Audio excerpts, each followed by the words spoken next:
CCTV merekam saat dua kelompok remaja tawuran di kawasan Komplek UK, Koja, Jakarta Utara pada Sabtu dini hari kemarin.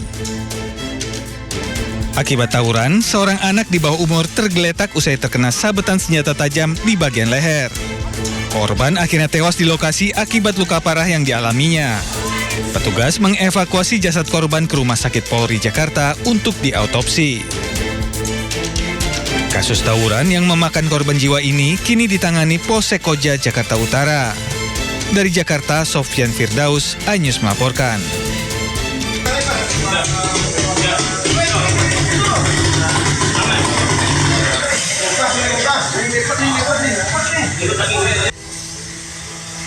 Wah, ada gasnya tuh ya.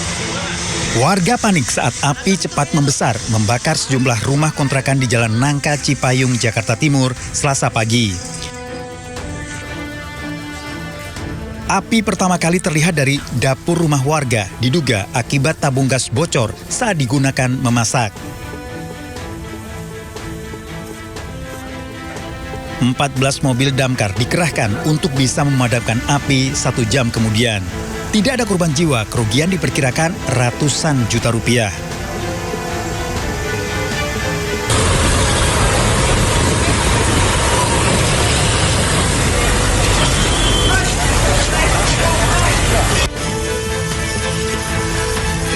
Sementara itu, satu mobil box UPS terguling dan terbakar usai menabrak sejumlah kendaraan di Sintang Tabuk, Kota Pariaman, Sumatera Barat. Mobil box UPS diduga terlepas dari pengait hingga hilang kendali dan menabrak satu mobil dan 2 motor yang terparkir. Suara ledakan membuat warga panik. Tidak ada korban jiwa, polisi masih menyelidiki penyebab pasti kecelakaan. Tim Liputan iNews melaporkan.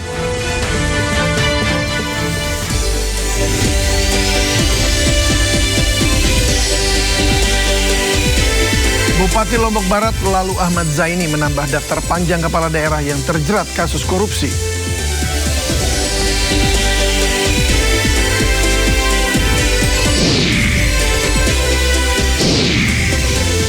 Amerika Serikat menyerang Iran 9 malam berturut-turut.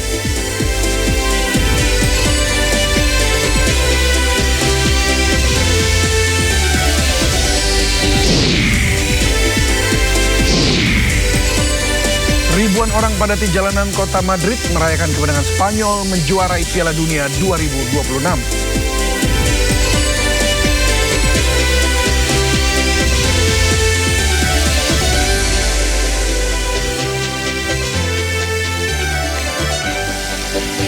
Halo pemirsa, selamat sore.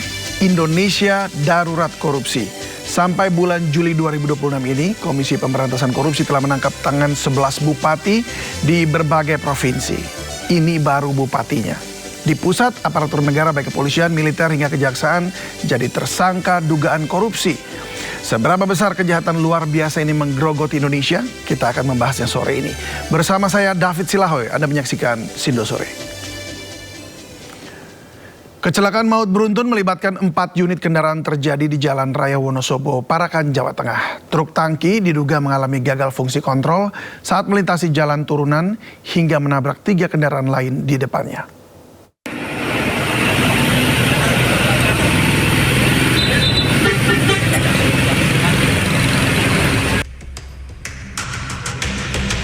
Dibantu warga, petugas berupaya mengevakuasi sopir truk tangki pengangkut minyak sawit yang tewas terjepit usai bertabrakan dengan 3 kendaraan lain di Jalan Wonosobo, Parakan, Wonosobo. Peristiwa bermula saat truk tangki melaju dari arah Parakan menuju Wonosobo, melintasi jalan lurus dan menurun. Pengemudi diduga tidak dapat menguasai laju kendaraan hingga menabrak truk di depannya. Menghantam mobil pikap dan minibus Mobilio, truk tangki terperosok ke dalam selokan. Dan sementara hasil olah TKP, kejadian ini searah ya. Jadi posisi truk tangki minyak ini dari arah Temanggung menuju Wonosobo dan menabrak secara beruntun 3 kendaraan lainnya yang tadi. Akibat benturan keras, sopir truk tangki warga Semarang tewas di lokasi. Sementara 3 korban luka lainnya saat ini masih dalam perawatan intensif di rumah sakit. Arus lalu lintas sempat macet selama proses evakuasi berlangsung. Dari Wonosobo, Jawa Tengah, Didik Dono Hartono, iNews melaporkan. Pasca ledakan rumah di Komplek Grand Polonia, Kota Medan, Sumatera Utara, tim SAR gabungan melanjutkan pencarian 2 korban yang dipusatkan di lantai 2 rumah. Tim SAR gabungan berjumlah 400 orang yang terdiri dari Basarnas, TNI, dan Polri dengan dibantu alat berat terus berupaya masuk ke dalam bangunan yang porak-poranda akibat ledakan.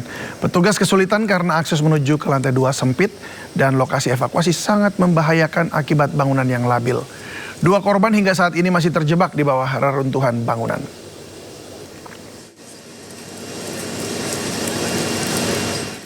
Sebelumnya sebuah ledakan rumah mewah di Kota Medan mengakibatkan 2 korban terjebak dalam rumah. Tim SAR gabungan berhasil mengevakuasi 1 korban ledakan di perumahan elit di Medan, Sumatera Utara. Korban merupakan istri dari pemilik rumah, sementara 2 korban lainnya masih dalam pencarian.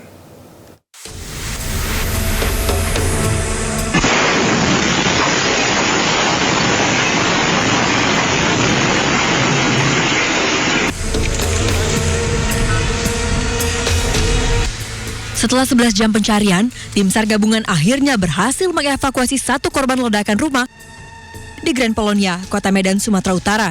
Korban Jessica, istri dari pemilik rumah, dievakuasi di kamar mandi lantai 2 dalam kondisi meninggal dunia. Evakuasi tubuh korban yang terjepit reruntuhan bangunan setelah petugas mengarahkan alat berat. Tim SAR gabungan berhasil mengevakuasi 1 orang korban yang kita cari. Kemungkinan besar akan kita upayakan untuk tidak dirobohkan semua ya. Kita harus mencari titik-titik yang memang signifikan untuk kita temukan korbannya. Dua lagi berarti Pak? Diinfokan 2 lagi. Bahwa Bapak dari pemilik rumah, puji Tuhan, sehat walafiat. Pada saat kita evakuasi dari lantai 3 sampai dengan saat ini sudah berbincang-bincang juga, kita mendalami informasi. Kemudian yang anak balita saya sampaikan tadi lagi dirawat di Kolombia, kita doakan semoga prosesnya penyembuhannya lancar. Dan yang ketiga adalah si kurir pengirim paket itu yang tidak ada kaitan dengan kejadian ini, itu juga lagi dirawat di rumah sakit. Sebelumnya, suami dan anak balita korban berhasil dievakuasi dan kini dirawat di rumah sakit. Petugas masih mencari 2 korban lainnya, yakni ART dan pengasuh anak yang masih terjebak reruntuhan. Senin sore, ledakan keras menghancurkan rumah mewah berlantai 2 di Komplek Perumahan Grand Polonia Medan, Kota Medan.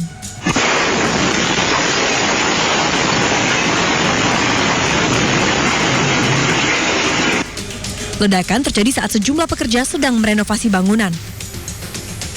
Sejumlah kendaraan ringsek tertimpa reruntuhan bangunan. Beberapa pekerja berhasil menyelamatkan diri. Kecampaknya enggak bang, saya begitu langsung ada suara itu langsung lari kan 6 orang. Itu serpian kaca dari sana tembak kemari. Pastinya di dalam itu ada sekitar 4 orang pembantu. Masih di dalam. Selain mencari 2 korban yang masih tertimbun, polisi masih menyelidiki penyebab pasti ledakan. Tim Liputan iNews melaporkan. Kabut asap yang melanda sebagian wilayah Kota Banjarbaru, Kalimantan Selatan mulai berdampak ke transportasi udara. 6 penerbangan di Bandara Samsudin Nur harus ditunda karena asap menutupi wilayah bandara.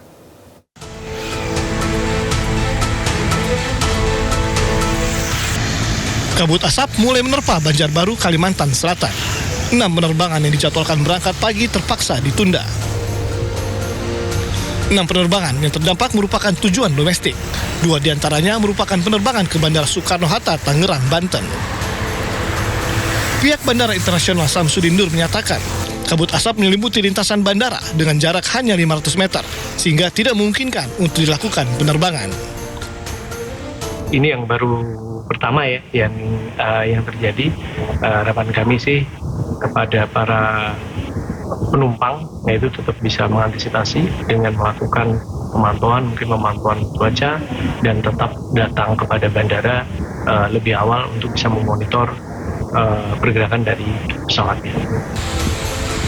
Seluruh penerbangan yang tertunda baru bisa berangkat usai kabut asap pekat yang menutupi bandara berangsur menghilang. Dari Banjarbaru, Kalimantan Selatan, Sairi, iNews melaporkan. Unjuk rasa di gedung Kejaksaan Agung kemarin berlangsung ricuh. Massa menuntut Kejaksaan Agung segera menangkap ex-Jampitsus Febri Adriansyah. Kericuhan mewarnai aksi unjuk rasa berbagai elemen mahasiswa di depan gedung Kejaksaan Agung Jakarta. Massa beberapa kali berusaha merangsek ke gerbang gedung Bundar Jagung, namun dihalau petugas. Selain mencoba untuk merangsek masuk, massa juga membakar spanduk di depan gedung Kejagung. Aksi saling dorong pun tidak terhindarkan. Dalam aksinya, mahasiswa mengajak seluruh elemen masyarakat untuk mengawal penegakan hukum dan memastikan pemberantasan korupsi dilakukan secara konsisten. Massa juga menuntut pihak Kejaksaan Agung segera menangkap ex-Jampitsus Febri Adriansyah.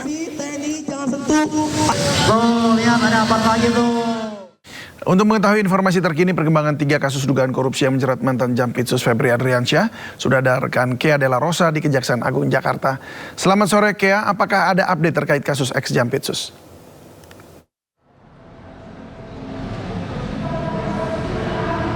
Ya, selamat sore David dan juga pemirsa. Untuk saat ini update dari pihak Kejaksaan Agung masih belum kami dapatkan informasi terbaru hari ini. Namun kami dapat sampaikan informasi terkini kondisi di Kejaksaan Agung. Di sekitaran gedung Kejaksaan Agung terdapat aksi unjuk rasa dari Universitas Muhammadiyah terkait menuntut 3 agenda yang dimana salah satunya ialah menuntut untuk Kejaksaan Agung atau pihak Kejaksaan Agung segera menahan mantan Jampitsus yakni Febri Adriansyah terkait dugaan kasus korupsi, lalu juga kedua menuntut adanya transparansi dalam proses penyelidikan dan juga pemeriksaan kepada tersangka Febri Adriansyah terkait dugaan kasus korupsi, dan terakhir juga meminta untuk pihak Kejaksaan Agung tidak memberlakukan perlakuan istimewa kepada mantan Jampitsus Febri Adriansyah karena sebab hingga saat ini dari pihak Kejaksaan Agung belum juga memanggil Febri Adriansyah untuk melakukan pemeriksaan dan juga penyelidikan lebih lanjut terkait dugaan kasus korupsi yang menjerat Febri Adriansyah hingga sore ini. Memang pantauan kami saat ini aksi masih terus berlangsung dari pukul 3 sore hingga pukul 4:30 sore ini. Massa juga tidak sebanyak kemarin, lalu juga dari pihak kepolisian dan juga TNI telah mengamankan aksi dari pukul 3 sore hari hingga hari ini. Sementara itu, David, kembali ke studio. Baik ya, terima kasih untuk laporan langsungnya dari Kejaksaan Agung Jakarta Selatan. Selamat bertugas kembali. Ya, pemirsa, pimpinan DPR RI mendorong pengusutan 3 kasus dugaan korupsi yang menjerat mantan Jampitsus Febri Adriansyah dilakukan dengan transparan. DPR RI juga berharap adanya kesetaraan di mata hukum dalam penanganan kasus tersebut. Kami menghormati proses yang sedang berjalan. Tentu saja proses itu membutuhkan waktu untuk mengumpulkan bukti dan hal-hal lainnya. Namun yang kami harapkan agar nantinya proses itu tetap dilakukan secara transparan dan jangan kemudian membuat sinergi antara kejaksaan dan kepolisian itu menjadi renggang karena satu kasus kemudian jangan membuat kemudian sinergi antara satu lembaga itu kemudian tidak terjalin sinerginya.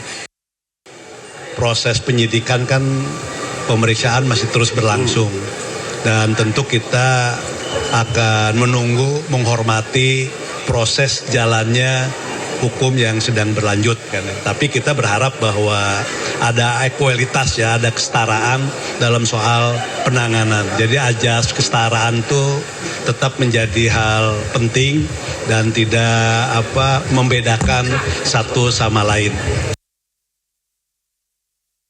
Sebelumnya, Asosiasi Mitra Badan Gizi Nasional dan Forum Investor Satuan Pelayanan Pemenuhan Gizi juga menyampaikan keluh kesahnya di hadapan legislator Komisi 9 DPR RI pada hari Selasa. Ya, Ketua Asosiasi Mitra Bagian Syawaludin Aweng mengeluhkan terdapat ketidakadilan dalam tata kelola kemitraan. Menurutnya, mitra hanya sediakan fasilitas guna dukung pelaksanaan program MBG. Namun saat terjadi kasus keracunan, dapur milik mitra justru dikenai sanksi. Terkait hal tersebut, ia meminta DPR RI membantu dorong perbaikan pola kemitraan antara BGN dan mitra dapur. Soal kemitraan yang tidak sejajar. Ini soal kemitraan yang tidak adil antara kami mitra dengan Badan Gizi Nasional. Satu yang menjadi catatannya bahwa Pemerintah dalam hal ini adalah Badan Gizi Nasional hanya punya program, Pak. Yang punya fasilitas itu kami.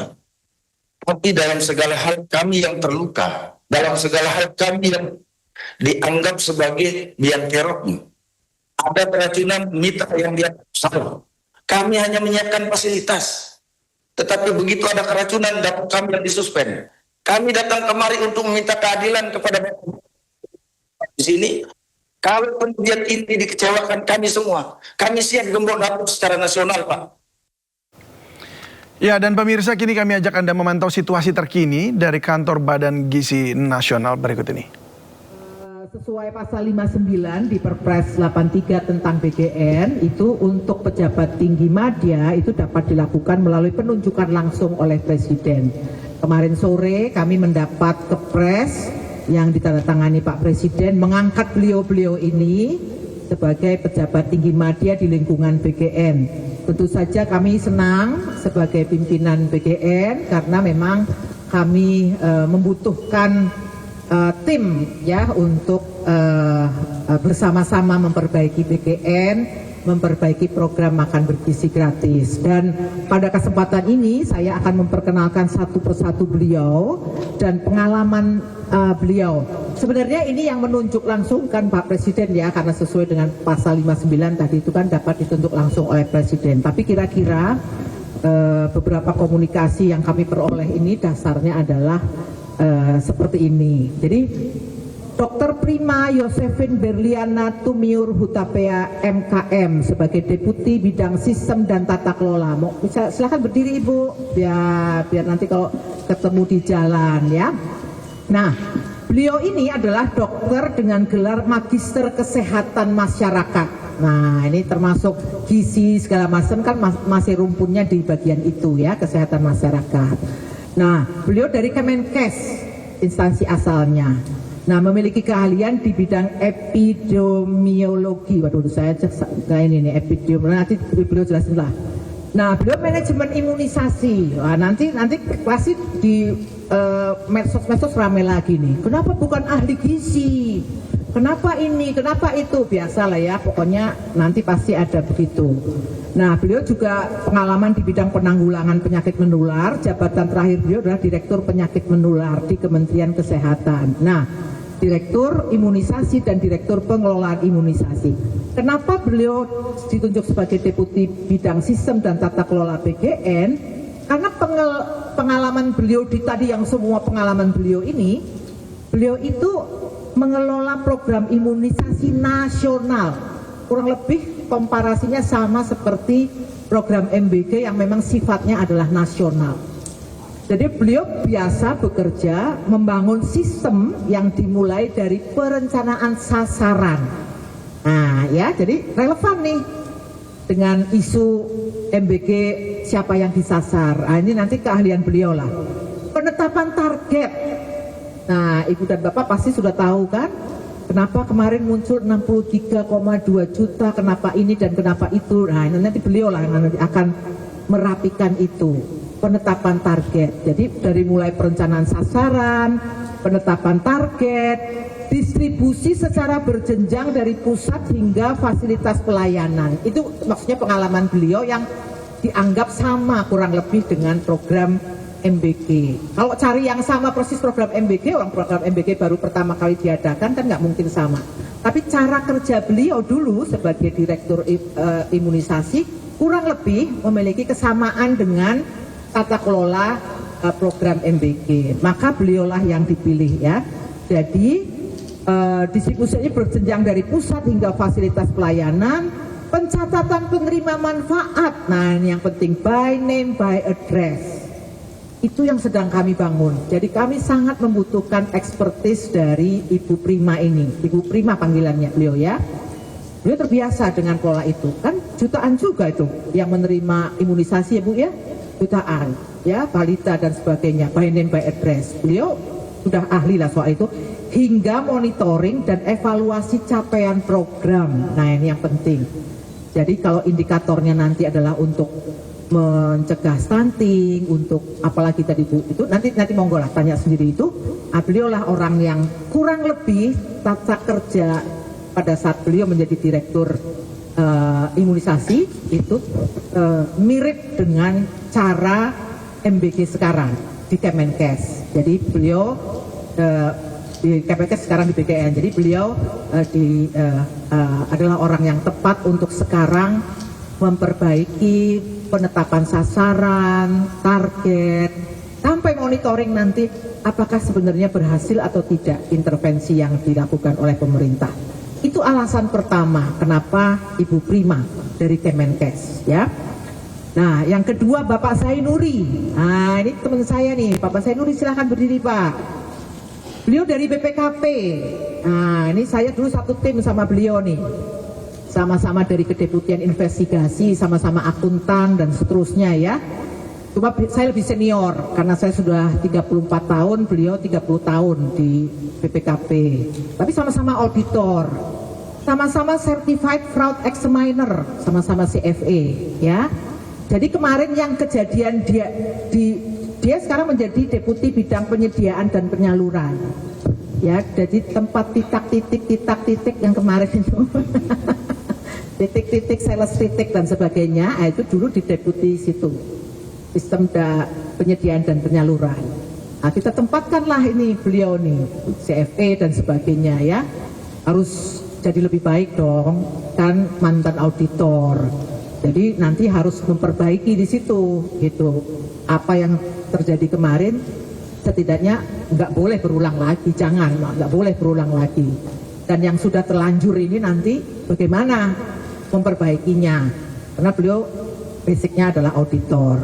Banyaklah sertifikasi beliau, mungkin saya nggak bisa sebutkan satu persatu ya. Dan beliau adalah juga punya sertifikasi pengadaan barang dan jasa ya. Itu kayak motor listrik kemarin dia lur ya. Nah itu nggak akan terulang tuh, yakin saya. Nah beliau nanti tinggal Bapak cari aja tuh orang ini kalau nanti tiba-tiba ada yang aneh-aneh lagi ya. Sebelumnya beliau adalah Kepala Biro Keuangan. Menteri Keuangan Republik Indonesia Purbaya Yudi Sadewa menjawab berbagai pertanyaan terkait isu terkini dalam konferensi pers APBN kita Juli 2026. Dalam keterangannya, Purbaya menegaskan ekonomi Indonesia masih terjaga cukup baik. Kebijakan ekonomi pemerintah semuanya bergerak ke arah yang benar dengan perhitungan kuat tanpa mengabaikan kehati-hatian kebijakan fiskal.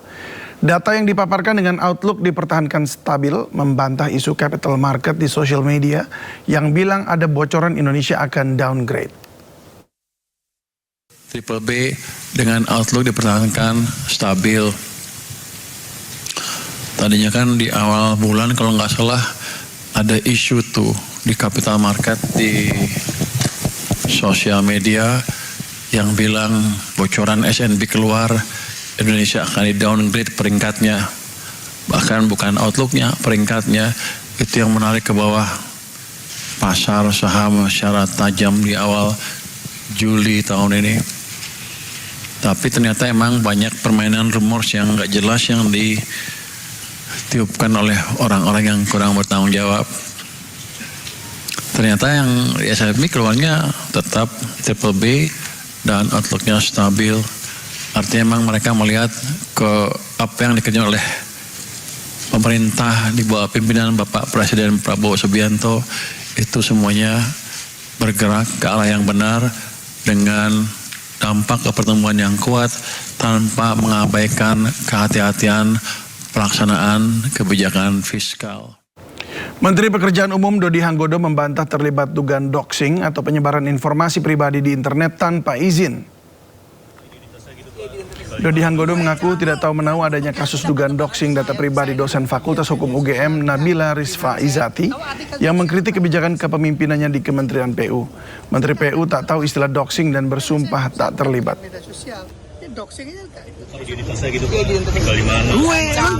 Gue pegiat minta tanggapan aja Pak. Saya ini loh pegiat media sosial, enggak gimana saya tahu artikel doxingnya Mbak yang jelasin. Yang ngerti saya gitu-gitu. Saya enggak pernah komentar apa-apa kan. Enggak, saya bukan pegiat media sosial. Ini doxingnya kosakata baru bagi saya. Enggak Mbak, saya enggak. Demi Allah, demi Rasulullah. Gimana Pak? Ketika mana? yang mengkritik Bapak, apakah Bapak kesana itu gimana Pak? Apakah menerima kritik dari mereka atau Nggak ada masalah, kritik itu kan bagus. Kritik itu bagus, membuat saya lebih bisa memperbaiki diri sendiri ke depan. Nggak ada masalah. Tapi dapat atensi dari Presiden nggak Pak? Soal kritikan yang terhadap Bapak di media sosial? Tadi? Iya.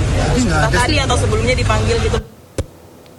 Sebelumnya kasus dugaan pengancaman dan doxing diduga menyasar kalangan akademisi. Nabila Rizfa Izati, dosen hukum Ketenagakerjaan FHUGM, diduga menjadi sasaran intimidasi setelah mengkritik kebijakan mutasi di lingkungan Kementerian Pekerjaan Umum.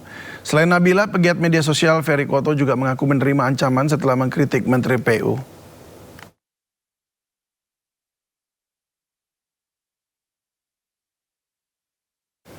Sekolah Dasar Negeri 57 Kendari, Sulawesi Tenggara disegel pemilik lahan dan sejumlah orang tua murid hingga muridnya terlantar. Penyegelan dipicu kepala sekolah yang baru menjabat menolak revitalisasi gedung yang membahayakan murid.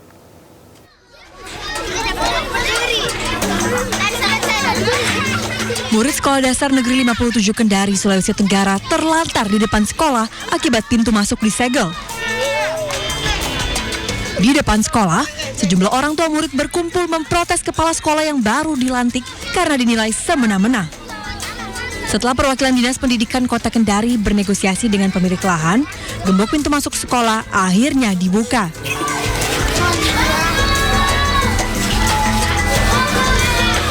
Orang tua murid menyegel sekolah karena kepala sekolah menolak revitalisasi gedung yang akan digunakan murid sebagai ruang belajar.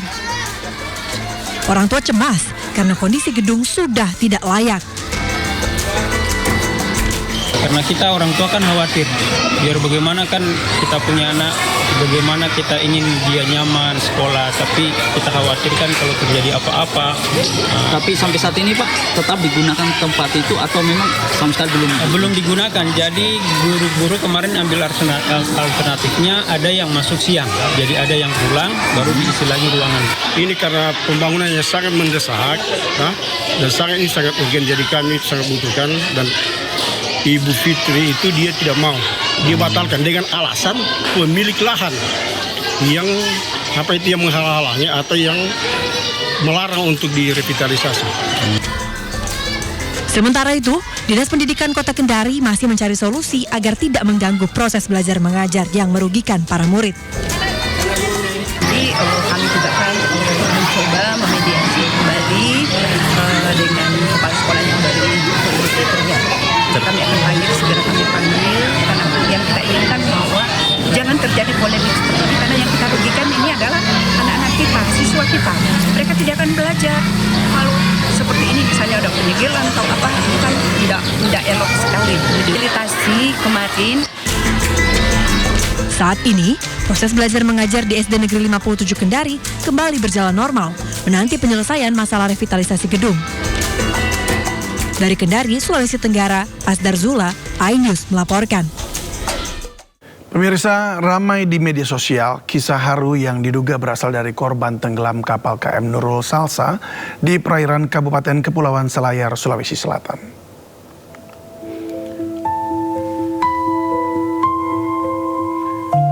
Diunggah dari media sosial, kisah haru yang diduga dari korban kapal KM Nurul Salsa ini ramai dibicarakan netizen. Ini adalah foto terakhir yang sempat dibagikan. Di tengah kepanikan saat KM Nurul Salsa mengalami musibah, kakek Umar, 80 tahun, mengambil keputusan yang menyentuh hati. Pelampung terakhir yang ada tidak ia gunakan untuk dirinya sendiri, melainkan diberikan kepada sang cucu, Naura, 13 tahun. Cucuku saja yang pakai pelampung, ujarnya. Sang kakek berjanji akan menjumpai cucunya nanti ketika selamat. Cucu yang bernama Naura itu pun coba diselamatkan warga yang juga menjadi penumpang. Naura terus bertanya ke warga yang menyelamatkannya, "Kemana kakekku? Kemana kakekku?" Menggunakan pelampung, Naura bertahan menggunakan gabus di tengah lautan. Sejumlah korban terombang-ambing di lautan bahkan hingga berhari-hari. Dan sayangnya, Naura dan sang kakek masih dalam pencarian tim SAR hingga saat ini. Tidak tahu nenek nunga Dari Kuala Kurakan Tama jatuh. Makin pelampung. Makin pelampung. Ya. Kampung Kuala Kurakan Tama. Kira bergabusin je bang. Iya. Terus ini anak ini saya kasihnya digabus, dia bilang jangan kasih naya om. Tahu kena takut aku bilang naik mau pernah kali om.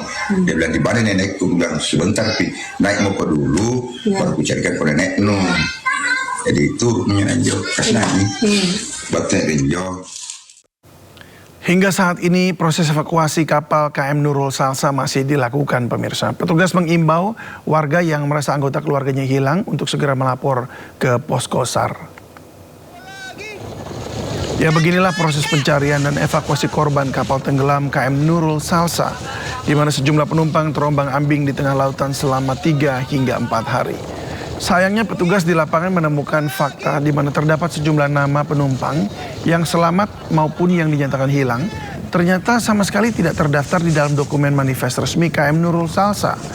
Dalam pemutakhiran data terkini, 39 penumpang dan 7 awak kapal dinyatakan selamat, sementara 17 penumpang dinyatakan masih hilang.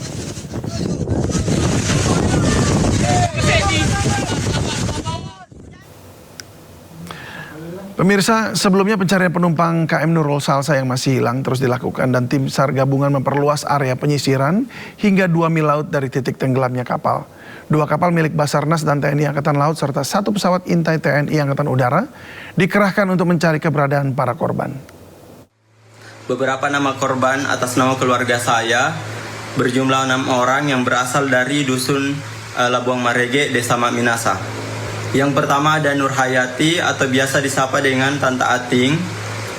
Beliau adalah seorang ibu, seorang istri, sekaligus tulang punggung keluarga karena suaminya sudah tidak bekerja. Yang kedua ada Nusrianti, dia adalah seorang ibu dari seorang anak yang masih kecil, sedang mengandung 9 bulan dan rencana akan melahirkan di Rumah Sakit Kiai Haji Hayung, Kepulauan Selayar. Namun naasnya ikut dalam tragedi tenggelamnya kapal Nurul Salsa. Kemudian ada Asen dan Diska.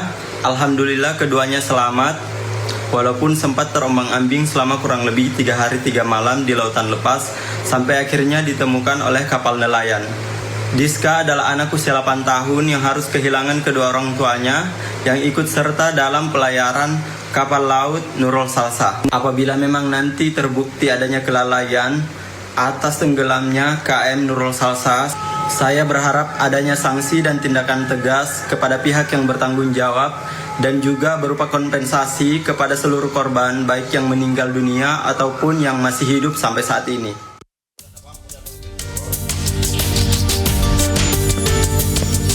Hari ketiga pencarian 24 penumpang kapal motor Nurul Salsa yang tenggelam di perairan Pulau Polasi, Kabupaten Kepulauan Selayar, Sulawesi Selatan terus dilakukan. Area pencarian kini diperluas hingga 2 mil laut dari lokasi kejadian. Kapal Basarnas dan KRI Marlin 877 milik TNI Angkatan Laut dikerahkan untuk menyisir laut. Sementara pesawat pengintai Boeing B737-200 milik Lanut Sultan Hasanuddin melakukan penyisiran dari udara. Luas area pencarian akan kembali diperluas jika belum juga temukan para korban hilang. Hingga kini, tim SAR baru menemukan serpihan yang diduga berasal dari kapal motor Nurul Salsa tak jauh dari lokasi kapal tenggelam. Sampai saat ini memang ada serpihan-serpihan kapal yang ditemukan oleh tim SAR gabungan ya. Dalam hal ini juga pihak pesawat intai TNI AU itu sempat melihat ada serpihan, tapi tidak jauh dari LKP atau Lost Non Position itu, atau tempat kejadian awal tidak jauh. Mungkin itu serpihan kapal yang pas tenggelam dia terhambur seperti itu. Jadi, terkonfirmasi saat ini yang kami kabarkan itu 74, di mana 49 itu selamat termasuk ABK dan 1 orang meninggal, jadi 50 yang sudah terevakuasi dan dalam pencarian itu 24 saat ini. Sebelumnya kapal motor Nurul Salsa mati mesin ketika dalam perjalanan dari Pelabuhan Jampea menuju ke Pelabuhan Benteng, Kabupaten Kepulauan Selayar, Rabu kemarin. Kapal sempat terombang-ambing di lautan hingga tenggelam pada dini hari.